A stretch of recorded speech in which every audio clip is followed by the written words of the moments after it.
Welcome to Life Matters. I'm absolutely delighted today to welcome Dr. Mayoni Gooneratne.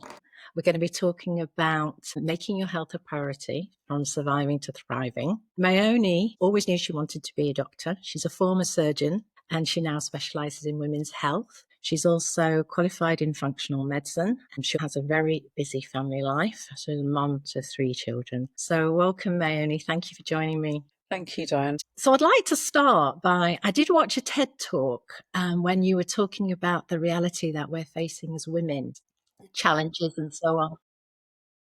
I think from a medical point of view, and I always try and come at it from a medical point of view, because I don't want to scaremonger people. I don't want to kind of, make people worried about things. But I do worry that we actually, as a race globally, but definitely as women, are walking quite blindly into a real metabolic era of dysfunction. We're going to see the kind of fallout ongoing over the next 10 to 20 years. So what I mean by this is that really, as women, we are very much responding to our hormone profiles through our life, through our month, through our day, and seasonally as well. And what often happens is that we are kind of experiencing these changes, these shifts in our hormones without really appreciating the impact on them. A lot of our hormones are involved in our metabolic health, which means that they control and govern not just the sort of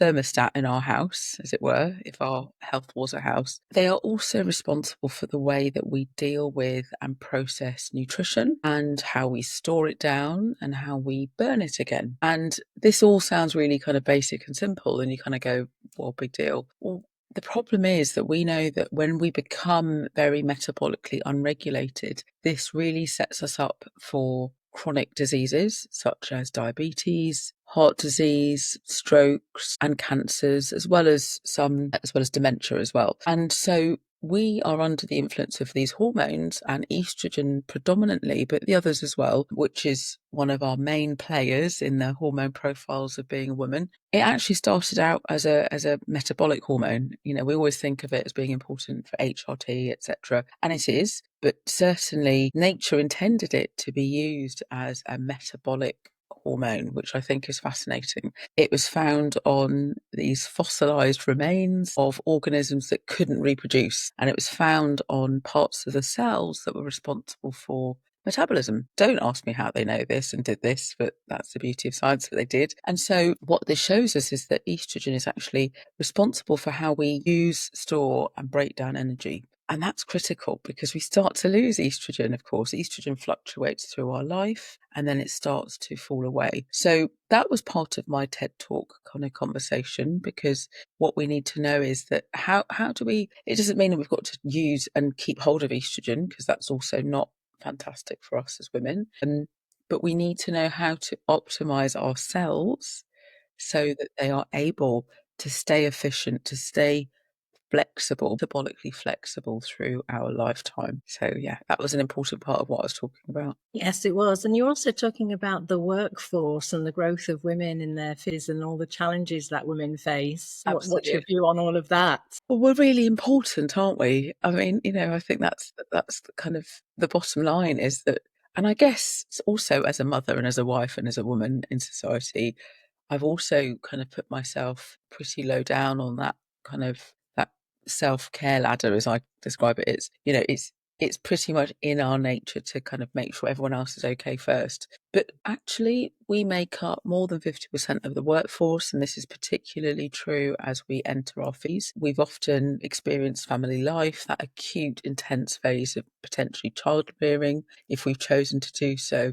and then moved on and hopefully return to the workforce. But at a time when our bodies and our brains are kind of beginning to undergo the withdrawal of hormones. And this is, of course, again, physiological. I'm not here to medicalize the menopause. What I'm here to do is to help women know that the symptoms they're experiencing as you lose the protective effects of hormones are totally normal and natural and true, and that they should feel validated and heard. But there are things you can do to help yourself so that you are able to remember your boss's name, and you're able to juggle lots of things at work and at home, and you're able to care for your potentially elderly family, parents, as well as your children, because that's the age we're living in. And if we cannot support women to live this multifaceted, multi-dimensional life that we live. I've not even talked about us as women, as individuals. I'm talking about the roles we play. If we are not able to help women to have those healthy roles and to deliver those things from a place of love and satisfaction, then we're really setting ourselves up for trouble later, because we are the gender that cares. These are stats. These are not me kind of, being poetical. This is definitely a stat. We care. We're a major part of the unpaid workforce. £455 million a day we save, the government in the UK, of unpaid care, where we're looking after our children, parents, etc. And if we are not able to look after ourselves, how are we going to continue that role? So that's just a question. I don't have the answers, but I do know medically, as a doctor, there's a very large gap between what we're receiving as women and what we need as women, and that's I'm trying to help us close that gap, really. Very important. And we're going to come on to talk about some of the ways that we can do that. But first of all, I want to go back and give a little bit of background to our listeners about your own journey. I think it's amazing that you knew you wanted to be a doctor at 9. I'm always very envious of people who know what they want to do from being a young age. So can you talk to me about why you wanted to be a doctor and what your journey's been? Because, you went through being a surgeon to now doing what you do today. Yes. Can you talk about that, please? Yeah, absolutely. So, yeah, both my parents are doctors. So I guess you kind of think, well, there's no surprise. They never forced me into being a doctor, but they showed me how wonderfully satisfying it was to be a doctor. They were the true family GPs, where I probably didn't see them very much, actually. But when I did, my dad was always reading some sort of medical journal, and my mum was very good at kind of leaving work at work, but she would always talk very fondly about her patients. They're obviously clearly very loved, because they'd get wonderful gifts, at Christmas and whatever. But they showed me that kind of way of living was really powerful and satisfying. So that was always in the background. And yeah, I think I said to my mum, I want to be a helper. It was what she always quotes me as saying. It was amazing, really. I just thought, I think I want to be a doctor. And of course, they are Asian parents, so they definitely supported me in that journey.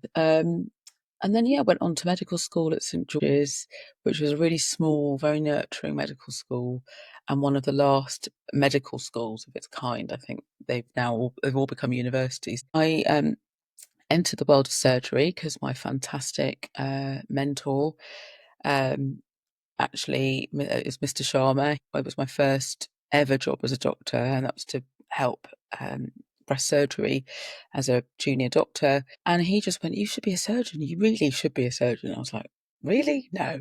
He's like, "No, you should." "No, I'm Asian. I'm female. That's no." And he went, "My wife is Asian and female, and she's a vascular surgeon. No." And she's gone on. She's now professor um, as well, and she's incredible. And they've both been incredible mentors. I've been lucky to have mentors like that championing me all of my career. I really have. I've not had really any negativity, which I think people find hard to believe, but I really think it's just been an incredible journey of learning from the best people in the space. I did research towards a PhD for 4 years, and I looked at fecal incontinence, and that's when I realised that my waiting rooms at the Royal London were mostly women in their 60s, 70s, who'd lived with crippling fecal incontinence, which means they'd been unable to control their bowels for most of their life, and definitely most of their menopausal life, because they'd lost that protection of their hormones on their pelvic floor, and they'd experienced the most debilitating disease. And I remember one woman, and she wasn't old actually; she was in her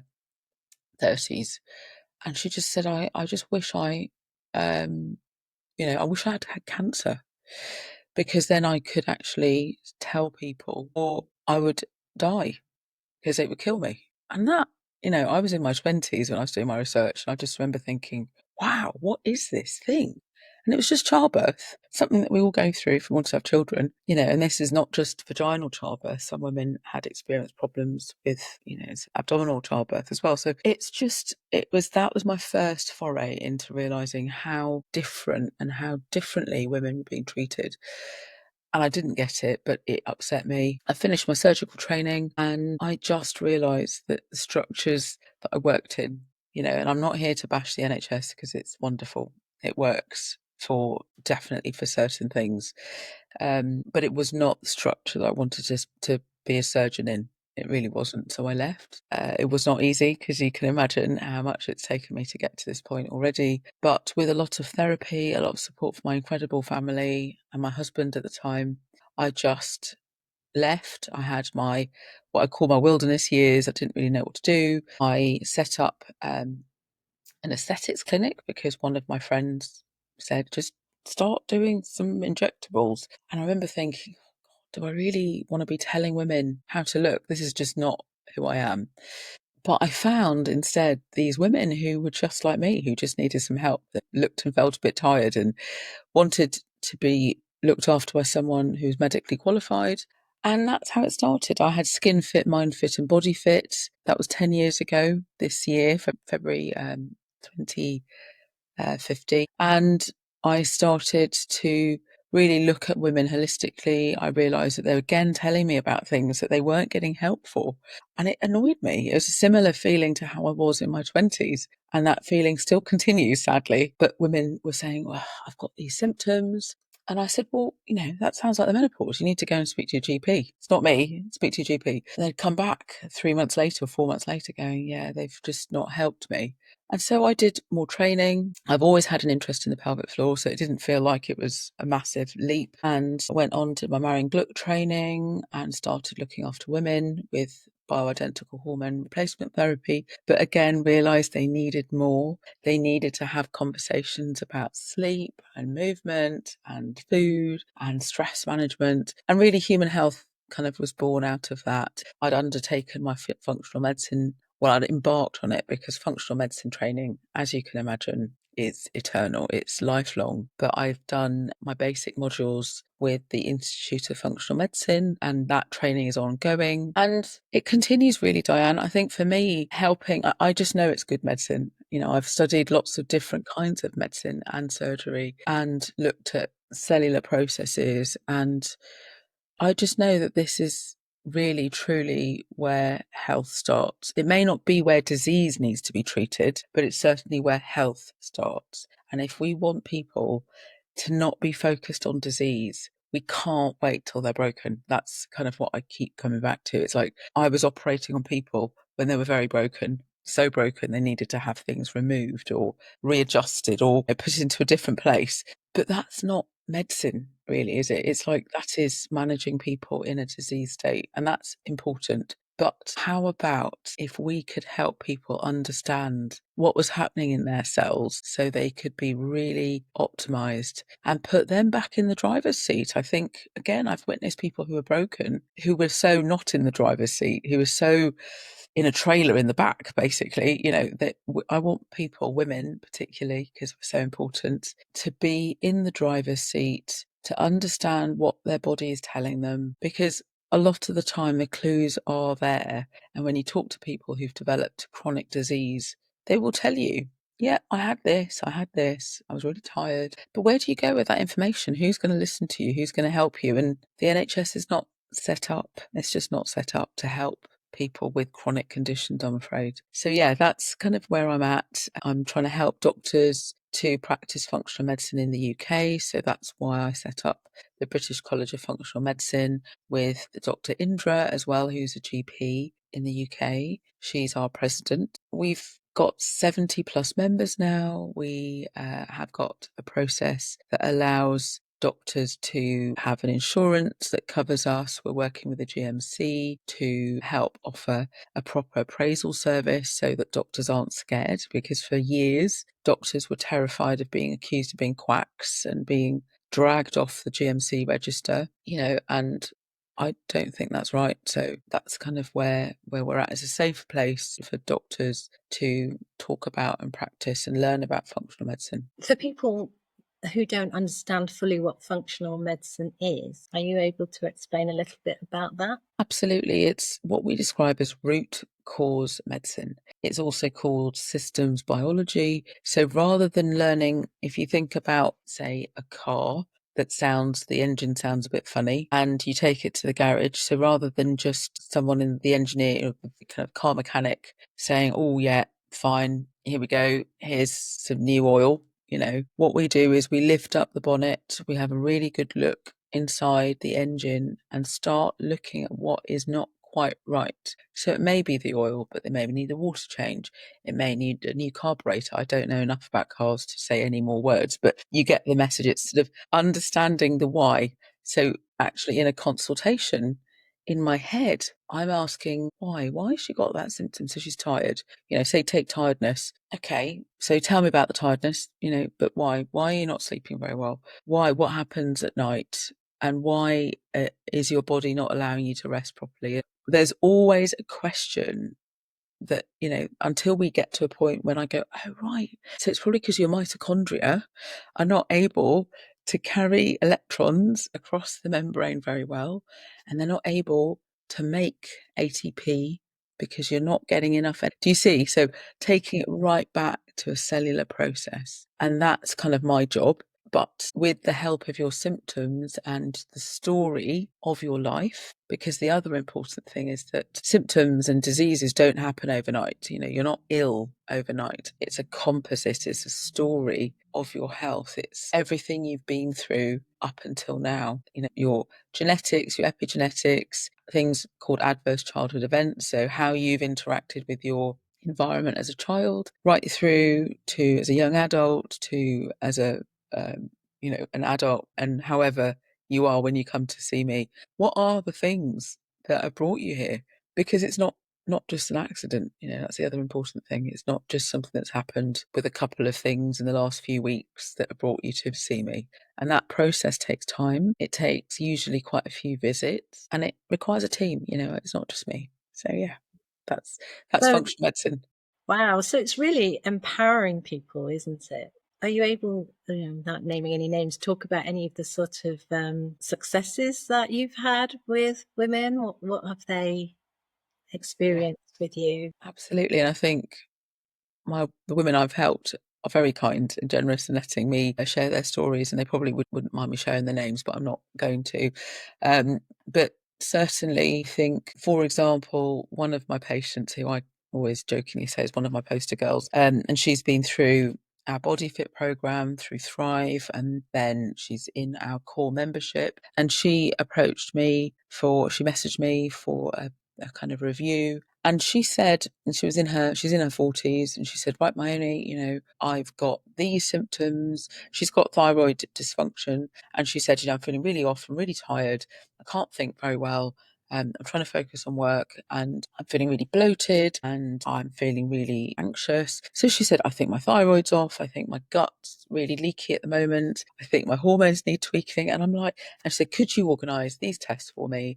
And I'm going to speak to my GP about tweaking some of my HRT. And I thought, wow, that's amazing. Like, that's what I want, a really educated woman, not necessarily qualifications, but she's educated in herself. And I always say I want women to be professionals in their own health, and that means they know their numbers, they know they can plug back into their symptoms very quickly and start to identify things. And so, and she's been on this journey. So when she first came to me, which was 3 years ago, she was literally one hot mess, and she would not have been able to even articulate or associate her symptoms with what was going on. Because our symptoms are clues. They're just clues that our body is trying to come back into equilibrium. So that was exciting. And again, a year and a half ago, one of my ladies who joined the £5 challenge, which is a free challenge I usually run at the beginning of the year because women often need some support. Then she went on to the Body Fit program. And she just said, my life, one of her goals, because we always set goals at the beginning, she wanted to have the freedom to travel again and feel confident and not tired and swollen. And she did. She did the Body Fit program. She did really well. Earlier this year, she sent me a photograph of herself in Thailand on a beach. And she had gone traveling with her daughter for 3 months. And I was like, this is the stuff, that makes us as doctors really happy. Because, I think for us to, we will help everyone as clinicians, but I think to know that there's a whole backstory, which is why it's so important to spend time with people, I think, as clinicians. We know what we're doing it for because it's not straightforward. And sometimes in that journey, you might kind of feel, oh, I'm bothered. I'm just going to go back to my old ways. And my job is to kind of remind you of where you're going, why you decided to start on that journey. And there's nothing more motivating than knowing you're doing it for yourself. You're not just doing it because your doctor said to lose weight or you can't fit into your clothes. That's all important, but really to do it for yourself. She really wanted to go traveling and do it with her daughter as her last sort of thing before her daughter went off to university. That's just brilliant. We do live our lives vicariously through our patients. We really do. Yeah, definitely. I get it. I mean, what's interesting, I just heard you use the word confidence there. She had the confidence. Women, I think it's fair to say, probably through perimenopause and menopause and through their 40s, lose confidence. Do you think there's a link then between confidence and wellness? Absolutely. I suppose if we're going to be really kind of medical about it, physiological about it, as we enter the perimenopause, we lose the protection of progesterone and testosterone often as well. And these are two very different hormones, but they act, progesterone, for example, acts on our brain. It's converted to allopregnanolone. It's a different version of progesterone that acts on GABA receptors in our brain. And GABA calms things down and makes things a little bit softer and a bit less coming at you. So I think there's an element of that. And testosterone similarly is our confidence, is being able to walk into a room and feel really empowered and strong, as well as being, all the other things that testosterone does. So there is a kind of chemical change that happens in our brain. Other hormones change, cortisol as well, and oxytocin. So there's a change in our neurochemistry and our body's physiological chemistry as well. But I think there is this moment when women get to the perimenopause, menopause, when potentially, and I'm just sort of again reflecting back what I hear from women that I talk to, they may feel that their purpose has kind of changed or gone. Their children are often beginning to leave home. But they're also seeing a little bit of themselves in their aging parents. And they kind of go, is this where my life's going? And I'm again talking also from personal experience, like this is very much what I see in my lovely parents is this change. And I think COVID affected everyone's confidence, and we can't forget how much of a massive kind of physiological determinant that was. And we'll only see the real impact of that in years to come, I think. And also, if you think social media, we always talk about social media and younger people. How about the older generation? They're also witness to these very extreme models of youth and sexiness and age. And a lot of my women are incredibly beautifully put together, and they turn up in my clinics and they're kind of asking me for help because they are feeling under pressure to look and feel on it like the workforce that they're surrounded by. So the messaging works across all generations. And I think also another interesting thing that's happening for some of my women is that they have, and again, I'm just observing, so this is no stats on this, but COVID seems to have had such a kind of critical impact on relationships. And people were often forced into this sort of survivor mental kind of attitude through COVID with their partners and children thrown in together to get through it.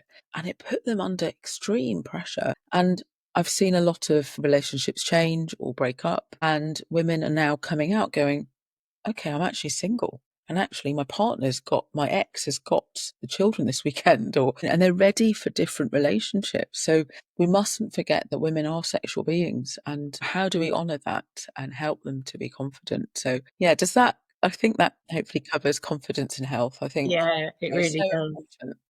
So I'd like to touch on how we can age well. because I think most women in their 50s and 50s don't, 60s don't want to look 20, but they do want to age well and feel the best that they can feel. And of course, that feeds into confidence. I believe you talk about 6 pillars of health. I'd like to talk about that, and energy and lack of energy as well, if that's okay. Yeah, absolutely. Yeah, absolutely, Diane. I think the reason I created those was, then I've not really created them. I've pulled them together so that people have got them ready to go. But our body is innately wise, I think, is the other important thing to remember. And even disease states are actually our body trying to control and to minimize something so that it can deal with the thing that it's happening. It's forever trying to come back to equilibrium. So that sort of movement away from equilibrium is then a symptom often. And therefore, that's why it's important. So I would always say understanding that your body is set up to look after you,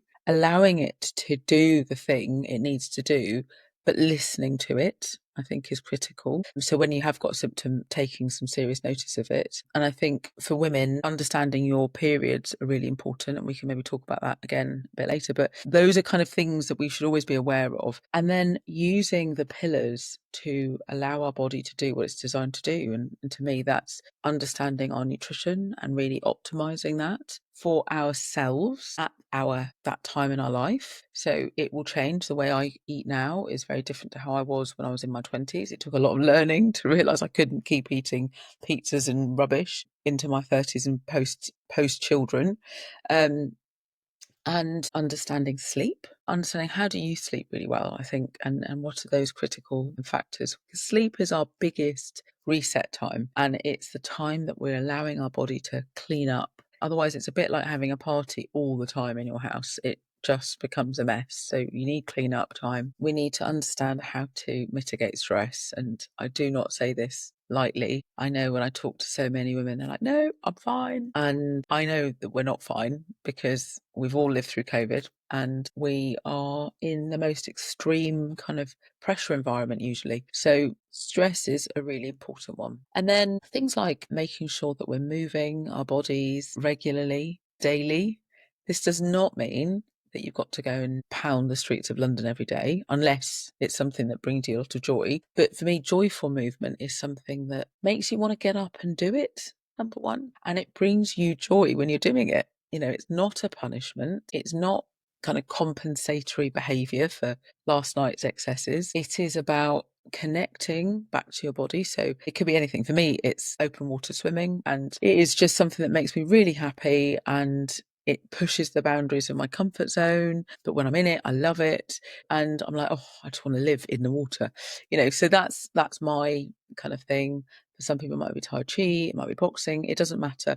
So joyful, something that really brings you that, and also connection to other people. Because I think sometimes when you're in a gym and potentially just pounding that treadmill, you're not necessarily very connected to anyone else. I'm not saying that that's the case for everyone, but it's important.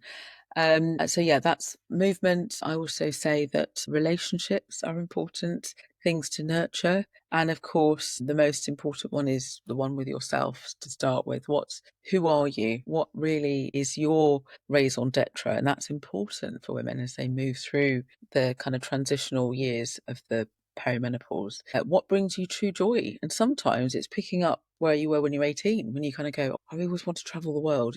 And then life and things get in the way for that block of time. So what makes you really happy? And then relationships that you have got in your immediate circle, maybe with your partner, your children, family, parents, etc., and friends. Working for relationships are really important. And what do they look like? I think we often overlook it. I think those relationships that women have nurtured through their working life often form part of their kind of connections as we get older. And there is always that lovely stat that the relationships we have in our 50s are the ones that we will have probably when we're in our 80s. So Really? important to have them now. Toxins. Now, this is not meant to sort of scare people, but I think we live in an incredibly toxic environment. Not just the pollution, badly, but in our water, in the food we consume, and the sort of ultra processed food that we are bombarded with in every every space I go to, I come like, oh my God, keep it away from me. So it's everywhere. And then, of course, what I kind of describe as digital toxicity, the kind of blue screen, social media, the things that we're told to do, and then toxins that we accidentally or knowingly consume, of course, as well, which could be in our plastics, but alcohol, smoking, drug use. And again, it's interesting because I'm talking to quite a few women who, where they're picking up almost where they left off in their 20s, they're beginning to use kind of recreational drugs again. So I'd encourage women to sort of think again about this. So yeah, it's those are my pillars. I think that's everything. I think those are Amazing. my six.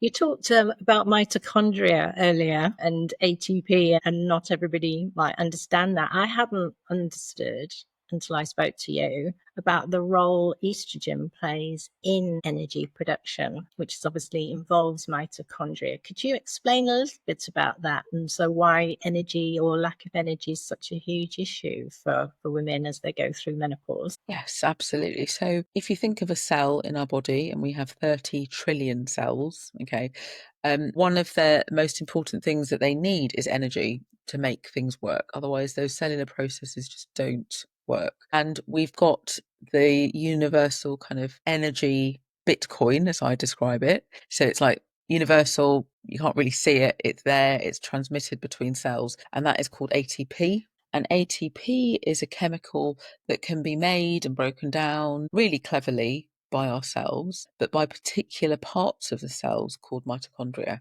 And these are ancient structures. And again, the sort of ancestry of cell biochemistry fascinates me, but these probably started out as bacteria outside of our cells, that when, life was just unicellular, they probably ended up with a bacteria inside this cell, and suddenly that cell was able to you make energy better. So obviously nature just ran with it, and here we are. And so now every cell in most cells, so there's some cells in our bodies that don't have them, but virtually every cell in our body has got a mitochondria sitting in it. And these mitochondria are like factories basically, and they are really smart. We can increase the number of our mitochondria and decrease it. For example, if you've done some muscle based activity, your muscle messages to other parts of the body and says, hey, she needs more energy. And so it suddenly uplifts the amount of mitochondria that are being made. So this is again why we say muscle-based work is so important for women, because actually, and especially for weight loss and for weight maintenance, but metabolic health, because it increases the number of mitochondria in our muscle instantly, pretty much. So it's a really good way of burning fat, essentially. So mitochondria sit in all of our cells. They make energy. They do it in a really clever way. They kind of take up energy substrates from what we've consumed and break it down and use parts of it to drive a chemical process across their membrane. And this chemical process is basically managed really cleverly by various nutrients that we consume. Okay, folate, zinc, magnesium, and estrogen. Bits of our food are then utilized to drive a chemical process. It's so smart. It's just always blows my mind. And actually, if this chemical process was not tightly regulated, it is the equivalent of a lightning bolt that is created in terms of energy in our mitochondria, in any one mitochondria, in any of our cells. So our body's got a really big job it's doing all the time. That's just baseline. Okay, that's just to kind of run the shop, as it were. And so any changes in those nutrients, and I've only listed a few, but estrogen will affect the way our mitochondria are able to drive energy production. So that, at a really fundamental level, is why estrogen is so important. Does that kind of make Yeah, sense? very interesting. I really didn't know that. And I'm imagining that a lot of women come to you with issues around energy then. Absolutely. Yeah, energy is one of the primary ones. And it always slightly worries me because we know that energy, extreme tiredness, that kind of fatigue, even on waking up in the morning, the extreme fatigue, that slump in the afternoon is for me an alarm bell that there is a degree of metabolic dysfunction happening. It isn't something to be overlooked. I'm not talking about, just because you've had one late night or, it's that kind of ongoing months and months of just being exhausted, and is for me an alarm bell that there is a level of mitochondrial dysfunction happening, which will then be the kind of backdrop to developing more serious chronic disease. Okay, and that's kind of been shown. So that's a real red flag for people, isn't it, initially? It really is. And I think, again, I know that potentially GPs listen to this and probably think, oh God, why can you be quiet? Because exactly as you say, it's a real red flag and a lot of people are tired. But that's the point. A lot of people are tired. And that's why I know metabolic health is such an important thing for us as a society to talk about. How can you help yourself, I suppose, is always the next question, right? Because I don't want GPs to be bombarded with thousands of people who are kind of going, oh, I'm tired. Obviously, having a really good history and understanding where that's coming from is critical. But how can you help yourself? And go back to the pillars. That's why they're there. So how are you fueling those mitochondria? What food? Thinking of food as data is another really interesting kind of reframe, I think. It's not just, something you've got to do or a nutrient or, an energy source. It's actually information that you're giving your body about the environment that it's in. Is this a rest and digest stage, or is it a quick, the bear's coming to eat me? Because that's literally the two kind of modes that our body has. It's either accelerator or brake. So you can't be both. And so food is part of that information that we're giving our body. So nutrition, and really looking at how we fuel ourselves. Is it clean, efficient fuel? So protein tends to be a really good, clean, efficient fuel. Interestingly, fat, and possibly controversially for some people, is a really important and good fuel for women, particularly. And carbohydrates, to a degree, it's just proportionately, it needs to be a lot less of what we consume. Ideally, more complex carbohydrates are important. And so it's all about ratios, it's all about balance. Okay. And lots of lovely coloured leafy vegetables. We want to be consuming large amounts of that daily. Okay, which can be difficult. So thinking about smoothies, becoming imaginative, ratatouilles, big casseroles, that sort of thing, where you can get a lot of that in to your body in one meal is useful data for your body. Okay. And then sleep. So really trying to optimize your sleep patterns. Again, difficult. I think mobile phones are probably part of the biggest culprit for a lot of my patients. They say, yeah, I get to bed and I just scroll because I've got no other way of de-stressing from the day. I think, build yourself a lovely nighttime ritual. Really treat yourself. Make that your routine is critical. And sleep begins in the day as well. So your morning routine and your evening routine are kind of real anchors to your day, along with getting your body and brain out into daylight. Really, really important things that help with sleep. And then, of course, stress management. How are you managing your stress through the day? Is that something that you bring home with you? Are you still answering emails at 11 p.m.? Are you watching the news at 10? Sorry, news at 10, but it's not helpful for anyone to sleep with. And so working through the pillars, Diane, is really helpful for people to manage their stress.